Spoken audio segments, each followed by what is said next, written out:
সপ্তম দিনের প্রচারে এবার বিজেপি প্রার্থীর কৌস্তব বাগচি। ব্যারাকপুর ঘুষিপাড়া থেকে ব্যারাকপুর 24 নম্বর ওয়ার্ড তথা গ্রিন পার্ক এলাকা এবং সমগ্র ঘুষিপাড়া এলাকায় প্রচার করলেন ব্যারাকপুরের বিজেপি প্রার্থী। বাড়ি বাড়ি গিয়ে প্রচার করতে দেখা গেল তাকে। এলাকার বাসিন্দাদের সঙ্গে কথা বলেন বিজেপি প্রার্থী এবং জনসংযোগে এসে কি বললেন তিনি শোনাবো আপনাদের। এত মানুষের প্রচন্ড ক্ষোভ মানুষের এখানে, প্রচন্ড ক্ষোভ মানুষজনের। বলছে রাজ চক্রবর্তী 5 বছর আগে শুধু এসে ছবি তুলে চলে গেছে, আর আসেনি। এই কথাটাই তো আমি বলছি বারবার করে, যে মানুষজন খুব, তাদের কাজ হয়নি, তারা পরিষেবা পায়নি। আমি ওনাদেরকে তো বলেছি যে আমি আপনাদের কাছে 5 বছর বাদে অন্তত ভোট প্রচারের জন্য আসতে চাই। আমি বিশ্বাস করি আমি যদি কাজ করি ওনারা আমাকে এমনিই ভোট দেবেন।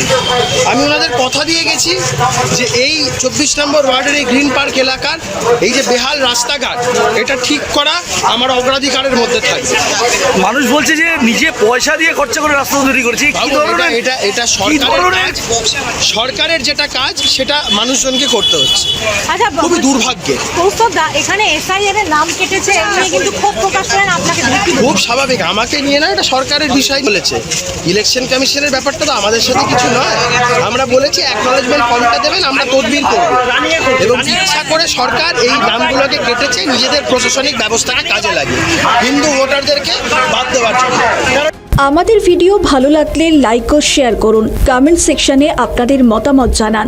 আরও ভিডিও পেতে আমাদের চ্যানেলটিকে সাবস্ক্রাইব করুন এবং প্রতি মুহূর্তে খবরের আপডেট পেতে প্রেস করুন বেল আইকন।